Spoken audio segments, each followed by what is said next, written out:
बिस्मिल्लाहिर्रहमानिर्रहीम अस्सलाम वालेकुम डियर स्टूडेंट्स। उम्मीद करता हूँ आप सब खैरियत से होंगे। आप देख रहे हैं डॉक्टर AQ लेक्चर्स। मैं हूँ आपका बायोलॉजी टीचर। लास्ट वीडियो में हमने करियर्स इन बायोलॉजी को स्टार्ट किया था, जिसमें से हमने करियर्स इन बायोलॉजी के ये जो 12 करियर्स हैं इन तक यहाँ पर तक हमने जो है इनको डिस्कस किया था। और आज हम करने जा रहे हैं ये जो बॉक्स के अंदर आपको दिखाई दे रहा है, मोर करियर्स इन बायोलॉजी। तो आज जो है वो हम इनके बारे में बात करेंगे। और इसके अलावा भी ऐसे करियर्स जो है जो आपकी बुक में मेंशन नहीं भी किए गए, वो भी मैं आपके साथ डिस्कस करूंगा, सो दैट कि आपको उनका भी इल्म होना चाहिए। तो आइए चले अपने नोट्स की जानिब मूव करते हैं। इससे पहले जो है वो हम करियर्स इन बायोलॉजी का जो पार्ट 1 है, जिसमें हमने ये मेजर मेजर जो 12 करियर से इनको डिस्कस किया था। अगर आपने वो वीडियो नहीं देखी तो लिंक डिस्क्रिप्शन में है, आप उस पर क्लिक करके लेक्चर सुन सकते हैं। तो आइए चलें अपने नोट्स की जानिब मूव करते हैं। मोर करियर्स इन बायोलॉजी को डील कर रहा है। यहाँ पर देखें तो इसमें सबसे पहले मेंशन किया गया है वेटनरी मेडिसिन। वेटनरी मेडिसिन जो है इसमें आप क्या पढ़ते हैं, diagnosis and treatment of diseases in animals, यानी जानवरों से मुतालिक उनकी बीमारियां, उनकी शनाख्त करना और उनका इलाज करना। और फिर सर्जरीज भी परफॉर्म की जाती हैं। पहले पहले जो है सर्जरीज नहीं परफॉर्म होती थी, लेकिन अब सर्जरीज भी परफॉर्म होना शुरू हो गई हैं। इसके लिए आप DVM करते हैं, डॉक्टर ऑफ वेटनरी मेडिसिन में आप 4-5 साल की डिग्री करते हैं। और जो है वो युवास यूनिवर्सिटी और इसके अलावा दीगर यूनिवर्सिटीज़ जो है वो इसको ऑफर करवाती हैं, और आप जो है वो एनिमल्स के डॉक्टर बनते हैं। उसके बाद नेक्स्ट बात करें इन्वायरमेंटल साइंस की। इन्वायरमेंटल साइंस में आप क्या करते हैं, यहाँ पर जो है वो आप माहौल के बारे में पढ़ते हैं। तो इन्वायरमेंटल साइंटिस्ट जो होते हैं दे सॉल्व इन्वायरमेंटल इश्यूज, तो वो माहौल से मुतालिक जितने भी मसाइल होते हैं उनको हल करते हैं, जैसे कि पोल्यूशन हो गया, जैसे कि garbage disposal, canal system etcetera. यहाँ पर आपके लिए मैंने कुछ एग्जांपल्स लिखी हैं कि माहौल के अंदर आलूदगी को कम करना, और इसके अलावा गार्बेज डिस्पोजल यानी कूड़ा क्रिकट और इस तरह से गंदगी फैलाने वाली जो चीज़ें हैं, जो कि मुख्तलिफ बीमारियाँ और स्मेल और मुख्तलिफ गैसेस जिनकी वजह से प्रोड्यूस हो सकती हैं, जो कि पोल्यूशन का बायस बन सकती हैं, जो कि लंग से रिलेटेड जितनी भी डिजीज़ हैं उनका बायस बन सकती हैं। और इसके अलावा दरियाओं का, नहरों का पानी, उसका निज़ाम जो है वो जो आबपाशी का निज़ाम है उसको भी डील करते हैं ये इन्वायरमेंटल साइंस वाले। यानी माहौल को साफ़ सुथरा रखना इनका काम होता है, माहौल के अंदर गंदगी को फैलने से बचाना इनका काम होता है। दे कंजर्व नेचुरल रिसोर्सेज, तो कुदरती वसाइल जितने भी हैं उनको बचाते हैं, उनको बचाने की कोशिश करते हैं, और उनको बचाने के लिए जो है वो मुख्तलिफ पॉलिसीज़ वगैरह बनाते हैं। जैसे कि अगर हम बात करें फॉरेस्ट की, तो फॉरेस्ट जो है वो कहीं पे ख़त्म ना हो जाए, या फिर जो है वो ऐसे जानदार जो कि हमारे माहौल के लिए ज़रूरी हैं, जिनका रहना, जिनकी बका जो है वो हमारे लिए ज़रूरी है, वो कहीं हमारे माहौल से ख़त्म ना हो जाए, तो उनको बचाने का काम भी करते हैं। They study BS honour environmental sciences के अंदर जो है वो 4 साल की आप डिग्री करते हैं, और फिर आप जो है वो इस डिग्री को परसू कर सकते हैं एज ए करियर। नेक्स्ट बात करते हैं माइक्रोबायोलॉजी के बारे में। माइक्रोबायोलॉजी जो है वो नाम से ज़ाहिर है, माइक्रोबायोलॉजी के बारे में आपने पहले भी पढ़ा था। तो ऐसे जानदार जो हैं जिनको हम नेकेड आई से नहीं देख सकते, आम आँख से नहीं देख सकते, हम माइक्रोस्कोप से उनको देखते हैं। तो माइक्रो ऑर्गेनिजम्स की स्टडी करते हैं और उसके ऊपर रिसर्च करते हैं एंड अंडरस्टैंड देयर इम्पैक्ट, और उनके इम्पैक्ट, इम्पैक्ट कहते हैं असर को, इफेक्ट को, उनका असर क्या है। अब यहाँ पे इससे क्या मुराद है, तो यहाँ पर मैं आपको समझाऊं कि अंडरस्टैंड देयर इम्पैक्ट से मुराद ये है कि उनका माहौल पर असर क्या है, कि वो किस तरह से उनका हम फ़ायदा हासिल कर सकते हैं, या फिर वो किस तरह से नुकसान पहुंचा रहे हैं। नुकसान किस तरह से पहुंचा रहे हैं, बहुत सारे जानदार जो हैं वो माइक्रो ऑर्गेनिज्म जो है वो बैक्टीरिया, वायरसेस वगैरह, जो कि मुख्तलिफ बीमारियों का बायस बन रहे होते हैं। तो ये उनका एक नेगेटिव इम्पैक्ट है हमारी सेहत पर, हमारे इन्वायरमेंट पर। या फिर अगर जो है वो कहीं पर हमें फ़ायदा पहुंचा रहे हैं, तो वो उनका एक पॉजिटिव इम्पैक्ट है हमारे ऊपर या हमारे माहौल पर। इसकी एग्जांपल में आप देख लें कि माइक्रो ऑर्गेनिज्म कौन कौन से हैं, जैसे कि बैक्टीरिया है, वायरसेस है, फंजाई है, प्रोटिस्ट है। तो ये कुछ जो है वो यहाँ पर एग्जांपल्स मैंने लिखी हैं माइक्रो ऑर्गेनिजम्स की, कि जो माइक्रो बायोलॉजी की फील्ड में आती हैं। तो इनके बारे में जो है वो आपको ज़्यादा डिटेल में जाने की ज़रूरत नहीं है। ये जब फर्दर चैप्टर्स में जो है वो आपके टॉपिक ये आएंगे, तब मैं आपको इनके बारे में पढ़ाऊंगा। जब किंगडम वाला चैप्टर आएगा तब आप इसके बारे में पढ़ेंगे। उसके बाद नेक्स्ट बात करें जेनेटिक काउंसलिंग की। जेनेटिक काउंसलिंग, यहाँ पर जो है वो जेनेटिक्स से इसका ताल्लुक है। जेनेटिक्स के बारे में भी आप पहले पढ़ चुके हैं। तो जेनेटिक्स के अंदर जो है वो क्या होता है कि जीन्स जो है वो ट्रांसफ़र होते हैं वन जनरेशन से दूसरी जनरेशन में, करैक्टर्स ट्रांसफ़र होते हैं। तो जेनेटिक काउंसलिंग से क्या मुराद है कि कुछ बीमारियां भी तो बहुत सारी होती हैं कि जो जेनेटिकली जो है वो ट्रांसफ़र होती हैं। तो उसमें क्या करना होता है कि बहुत सारी बीमारियां जो है वो ऐसी हो रही होती हैं कि जो इंटरलिंक्ड होती हैं। तो जेनेटिक काउंसलिंग में क्या किया जाता है, प्रोवाइडिंग सपोर्ट टू पीपल, के लोगों को जो है वो सपोर्ट की जाए, लोगों को बताया जाए, लोगों को आगाही फराहम की जाए, लोगों को कंसल्टिंग की जाए, उनको एडवाइस किया जाए, उनको बताया जाए, क्या बताया क्या जाए regarding genetic conditions and testing. तो जीन्स के मुतालिक जो है वो जेनेटिक्स जो है उसके बारे में कोई ऐसी डिजीज़ जो है वो जेनेटिकली ट्रांसफ़र हो रही हैं और स्प्रिंग्स में मुख्तलिफ टेस्ट किए जाते हैं जो है मैरिज से पहले जो है। और यहाँ पर अगर हम बात करें तो यहाँ पर इतनी स्ट्रिक्टनेस नहीं होती, लेकिन अगर हम जो है वो अब्रॉड में जो है वो दूसरे कंट्रीज़ में, यूरोप वगैरह के ममालिक में अगर हम देखें तो वहाँ पर जो है वो कोई भी अगर मैरिज होती है तो मैरिज होने से पहले जो है वो उनके मुख्तलिफ टेस्ट किए जाते हैं कि इनके ब्लड के अंदर जो है, अगर मिसाल के तौर पर ब्लड का टेस्ट किया जा रहा है तो ब्लड के अंदर देखा जाता है कि क्या ये पर्सन जो है वो दोनों नॉर्मल है, क्या इनके पास जो है वो कोई बीमारी रखने वाले कोई जीन्स तो नहीं है कि इनके आबाओ अजदाद में शायद किसी के पास जो है वो इस तरह के जीन्स थे या कोई भी इस फलां बीमारी का जो शिकार था। तो मुख्तलिफ जो है वो टेस्टिंग किए जाते हैं ताकि जो है वो पहले देखा जाए कि इनका क्रॉस मैच करवाया जाए कि इनके टेस्ट में जो है वो कोई ऐसी एबनॉर्मेलिटी तो नहीं आ रही कि अगर जो है वो दोनों के पास कैरियर तो नहीं है, कि कैरियर से मुराद ये है कि कोई ऐसा जीन तो नहीं है कि जो बाद में जाकर जो है वो नुकसान का बायस बन सकता है। तो इस तरह जो है वो मुख्तलिफ टेस्टिंग की जाती है, लोगों को कंसल्ट किया जाता है, लोगों को बताया जाता है कि अक्सर जो है वो आपने इसकी यहाँ पर मैंने एग्जांपल देखी, एक एग्जांपल से आपको समझ आएगा। इसमें क्या करते हैं, identification and early management of a specific disease.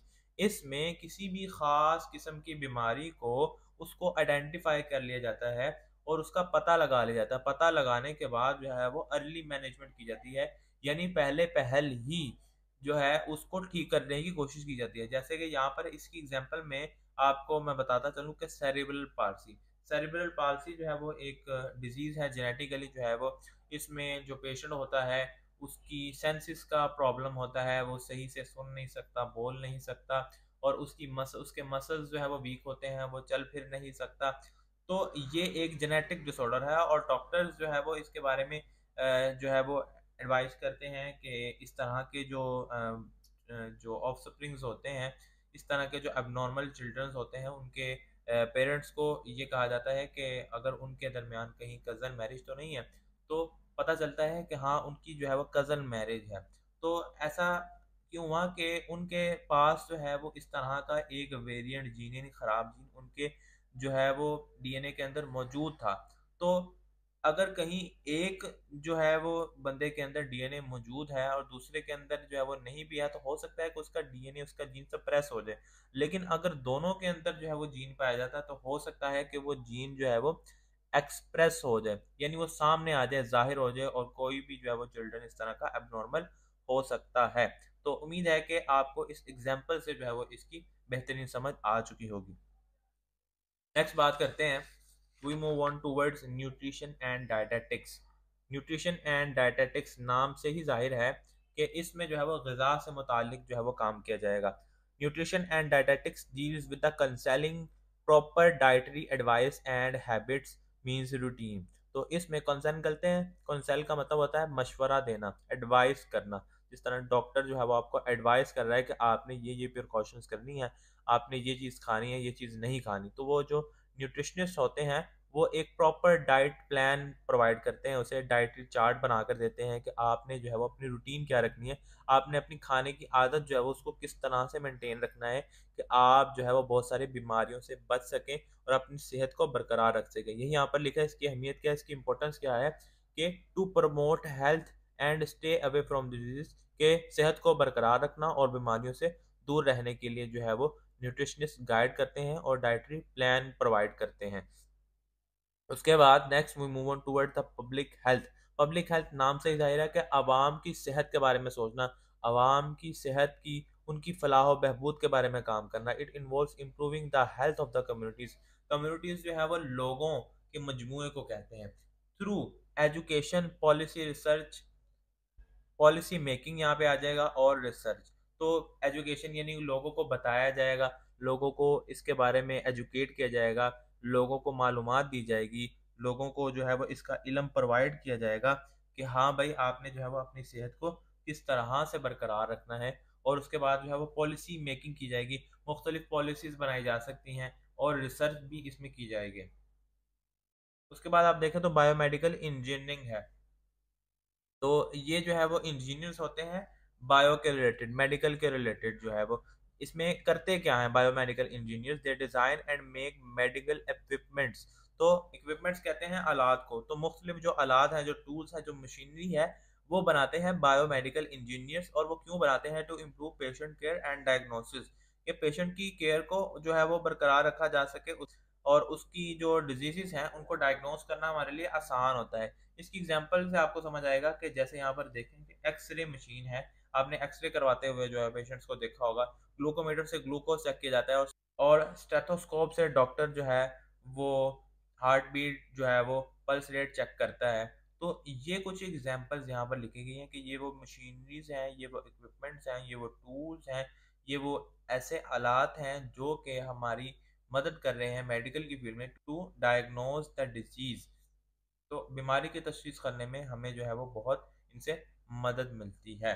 उसके बाद next we move on towards bioinformatics. Bioinformatics it is a relationship between computer and biology. तो इसमें कंप्यूटर और बायोलॉजी जो है वो दोनों की फील्ड्स इसमें मर्ज हो जाती हैं। It involves analysis and storage of data related to living organisms. इसके अंदर जो है वो जानदारों से मुतालिक जो डाटा है, जो मालूमात है, उसका तज्जिया करना और उसको ज़ख़ीरा करना, यानी उसको जमा करना। तो जैसे आपने पीछे पढ़ा था सीक्वेंस ऑफ अमाइनो एसिड्स के बारे में, मैंने आपको बताया था कि अमाइनो एसिड का सीक्वेंस जो है वो उन्हें जो है वो उसका सीक्वेंस निकाल के उसको स्टोर कर लिया गया कंप्यूटर के अंदर यूजिंग कंप्यूटेशनल टूल्स। कंप्यूटर्स के जो आलात हैं उनको इस्तेमाल करते हुए काम किया जाता है। इसकी एग्जांपल में ह्यूमन जीनोम प्रोजेक्ट आ जाता है। तो ये मैंने आपके लिए एग्जांपल लिखी है कि ह्यूमन जीनोम प्रोजेक्ट क्या है कि एक इंसान का जो पूरा डीएनए है वो ह्यूमन जीनोम प्रोजेक्ट कहलाता है। तो एक इंसान का पूरा डीएनए, पूरे जीन्स उसके जो है वो साइंटिस्ट ने जो है वो इसको जो है वो देख कर, इसको परख कर जो है वो उसको एनालाइज करके अपने पास सेव कर लिया हुआ है, और कंप्यूटर के अंदर जो है वो हमने इन सब चीज़ों को, डाटा को जो है वो स्टोर कर लिया हुआ है। तो ये जो डाटा है लिविंग ऑर्गेनिजम्स के मुतालिक जो है, इसका एनालिसिस और उसकी स्टोरेज जो है वो हमें मदद करती है। कौन मदद करती है? बायो इन्फॉर्मेटिक्स की फील्ड। उसके अलावा आपकी बुक में तो इतने जो है वो मेंशन नहीं है, मेजर मेजर जो है वो मेंशन थे, लेकिन इसके अलावा और भी कई सारे करियर्स हैं जो कि मैंने यहाँ पर आपके लिए लिखे हैं। आपको जो है वो इनके बारे में भी पता होना चाहिए। तो अब आप देखें यहाँ पर अदर करियर्स जो है वो मैंने कौन कौन से लिखे हैं आपके लिए, जिसमें है बीएस नर्सिंग है, गर्ल्स के लिए जो है वो, फीमेल्स के लिए बहुत अच्छी फील्ड है। उसके अलावा BSMLT कर सकते हैं, 4 साल की डिग्री, मेडिकल लेबॉर्ट्री टेक्नोलॉजी। आप इसमें जो है वो BS कर सकते हैं, और फिर आप किसी भी लेबॉर्ट्री के अंदर जो है वो जो काई लैब में या इस तरह की जो लैब्स होती हैं हॉस्पिटल्स के अंदर जहाँ पर टेस्ट परफॉर्म किए जाते हैं, आप वहाँ पे काम कर सकते हैं। उसके बाद BS क्लिनिकल साइकोलॉजी जो है ये आप कर सकते हैं। ये 4 साल की डिग्री है। साइकोलॉजी करने के बाद जो है वो आपको आप जो है वो पेशेंट्स को जो है वो डील करते हैं, साइकोलॉजिकल इश्यूज के मुतालिक जो है वो पेशेंट्स को डील किया जाता है इसके अंदर। उसके बाद देखें तो BS food science and technology. तो फूड साइंस एंड टेक्नोलॉजी भी आप जो है वो 4 साल की डिग्री कर सकते हैं। तो आपको जितनी भी मार्केट के अंदर ये पैकिंग की फॉर्म में जो है वो फूड आइटम्स देखने को मिलती हैं, ये सारी जो है वो फूड साइंटिस्ट जो है वो उसको बनाते हैं। उसके बाद BS ऑपरेशन थिएटर टेक्नोलॉजी भी आप कर सकते हैं, जिसमें आप जो है ऑपरेशन थिएटर के अंदर काम करते हैं, सर्जन के साथ काम करते हैं। उसके बाद BS ऑप्थेल्मोलॉजी भी आप कर सकते हैं।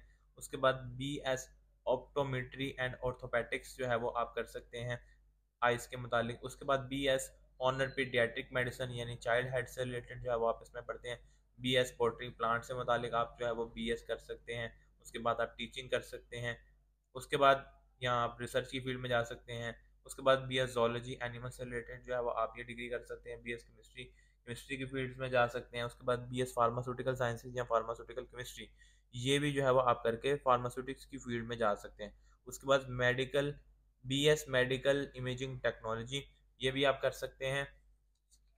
उसके बाद जो है वो नेक्स्ट बात करें तो BS dental, BS dental technology, ये आप कर सकते हैं। उसके बाद BS ऑनर कार्डियक परफ्यूजन्स, हार्ट से रिलेटेड ये BS डिग्री है जो है आप कर सकते हैं। BS रिस्पायरेटरी थेरेपी के सांस से मुतालिक जो बीमारी हैं उनको कैसे ठीक करना है, इसके मुतालिक आप जो है वो रिस्पायरेटरी थेरेपी के अंदर ये डिग्री कर सकते हैं। BS रेडियोलॉजी, इसमें आप जो है रेडिएशन से मुतालिक जो है वो पढ़ते हैं। उसके बाद BS medical imaging and ultrasonography, ये आप कर सकते हैं। उसके बाद BS एनेस्थीसिया टेक्नोलॉजी के ऑपरेशन से पहले जो है वो एनेस्थेसाइज किया जाता है पेशेंट को, उसमें जो है वो एनेस्थीसिया के अंदर आप ये पढ़ते हैं। उसके बाद BS applied molecular biology, molecular biology के बारे में आप जानते हैं, इसमें भी आप BS कर सकते हैं। उसके बाद BS सप्लाई चेन मैनेजमेंट है। उसके बाद BS एग्रीकल्चर है, प्लांट पैथोलॉजी और एंटोमोलॉजी। तो प्लांट की पैथोलॉजी जो है वो प्लांट्स के ऊपर जो है वो मुख्तलिफ जो है वो इंसेक्ट्स ने अटैक कर दिया है और उनके मुतालिक जो है वो डिजीज़ जो हैं उनको किस तरह से ट्रीट किया जाता है। और एंटोमोलॉजी इंसेक्ट की स्टडी को कहते हैं कि इंसेक्ट जो है वो प्लांट्स पर किस तरह से असरअंदाज हो रहे हैं, तो ये भी आप कर सकते हैं। उसके बाद BS ऑनर एनिमल साइंसेस में आप कर सकते हैं। BS animal production and technology में आप जो है वो कर सकते हैं। BS एनिमल न्यूट्रिशन, यानी एनिमल्स को जो है वो कौन सी ग़िज़ा देनी चाहिए, ये आप कर सकते हैं। उसके बाद BS meat science and technology, उसके बाद BS ऑनर बायोलॉजिकल साइंसेस आप कर सकते हैं। उसके बाद BS डेयरी टेक्नोलॉजी कर सकते हैं और BS बी फार्मिंग कर सकते हैं। तो ये जो है वो कुछ ऐसी फील्ड्स ही बहुत सारी जो मैंने आपके लिए यहाँ पर लिखी हैं कि आपको जो है वो इनके बारे में पता होना चाहिए, कि आप इनको जो है वो अलग से सर्च भी कर सकते हैं। और अगर इनके बारे में जो है वो आप जानना चाहते हैं तो आप कमेंट सेक्शन में पूछ भी सकते हैं। और मैं ये जानना चाहूँगा कि इनमें से कौन सा करियर जो है वो आपको ज़्यादा इंटरेस्टिंग लगता है। आज की वीडियो में हमने क्या देखा कि मोर करियर्स इन बायोलॉजी जो है, जो बॉक्स में बुक के अंदर आपके डिस्कस किए गए थे, वो हमने आज डिस्कस किए। उसके अलावा भी और बहुत सारे करियर्स जो है वो हमने डिस्कस किए। वेटरनरी मेडिसिन के बारे में हमने देखा कि आप जो है वो डॉक्टर ऑफ वेटरनरी मेडिसिन जो है वो आप एनिमल्स के डॉक्टर, वेटरनरी डॉक्टर बन सकते हैं। तो उसके बाद इन्वायरमेंटल साइंसेज के, जिसमें आप जो है वो इन्वायरमेंटल इश्यूज को रिजॉल्व करते हैं, माहौल को साफ सुथरा रखने की कोशिश करते हैं। उसके बाद माइक्रोबायोलॉजी के अंदर आप रिसर्च करते हैं माइक्रो ऑर्गेनिजम्स के बारे में, और इसकी एग्जांपल में बैक्टीरिया, वायरसेस एक्सेट्रा। उसके बाद जेनेटिक काउंसलिंग जो है वो आप जो है वो सपोर्ट प्रोवाइड करते हैं जेनेटिक कंडीशंस और टेस्टिंग के हवाले से। तो इसमें जो है वो आइडेंटिफिकेशन हो जाती है और अर्ली मैनेजमेंट हो जाती है किसी भी स्पेसिफिक डिजीज़ के बारे में। उसके बाद देखें न्यूट्रिशन एंड डायटेटिक्स के, पेशेंट को जो है वो डाइट प्लान बताया जाता है और किस तरह से वो अपनी सेहत को बरकरार रख सकते हैं, बीमारियों से दूर रह सकते हैं। उसके अलावा पब्लिक हेल्थ में लोगों को जो है वो अवेयरनेस फैलाई जाती है किस तरह से उन्होंने अपनी हेल्थ को जो है वो मेंटेन रखना है। बायोमेडिकल इंजीनियरिंग में आप मुख्तलिफ मशीन्स जो है, मुख्तलिफ टेक्नोलॉजी जो है वो मुख्तलिफ इक्विपमेंट्स को बनाते हैं कि जो है वो आप डिजीज़ को डायग्नोस करना जो है वो उसकी मदद से आसान बना सकते हैं। बायो इन्फॉर्मेटिक्स जो है, इसमें जो है वो डाटा एनालाइज किया जाता है लिविंग ऑर्गेनिजम्स का, उसको स्टोर किया जाता है। और अदर फील्ड जो है वो यहाँ पर आपके सामने जो मैंने अभी डिस्कस की हैं, इनको भी जो है वो आप परसू कर सकते हैं। तो ये था आज का हमारा लेक्चर। कैसा लगा आपको हमारा लेक्चर, आप जो है वो कमेंट सेक्शन में ज़रूर अपनी राय का इजहार कीजिए। अगर कोई सजेशन है आप वो भी बता सकते हैं। अगर आपको वीडियो अच्छी लगी है तो आप इसको लाइक कर दें, चैनल को सब्सक्राइब कर दें, और जो है वो इसे अपने फ्रेंड्स और फैमिली मेम्बर्स के साथ जो है वो ज़रूर शेयर करें कि जिनको इसकी ज़रूरत है। हो सकता है आपकी वजह से किसी का भला हो जाए। तो बेल आइकन को भी लाजमी प्रेस कर दीजिए। अगर आपने पिछला लेक्चर जो है वो मोर करियर्स इन बायोलॉजी वाला नहीं देखा, जिसमें हमने मेजर करियर्स के बारे में बात की थी, तो वो भी लिंक जो है वो डिस्क्रिप्शन में मेंशन कर रहा हूँ, आप वहाँ पे क्लिक करके उसको भी देख सकते हैं। और नेक्स्ट लेक्चर के अंदर जो है वो हम कुरान एंड बायोलॉजी के हवाले से बात करेंगे कि कुरान और बायोलॉजी का आपस में क्या लिंक है। तो तब तक के लिए स्टे ट्यून्ड, मुझे इजाज़त दीजिए, अपना ख्याल रखिएगा। अल्लाह हाफिज़।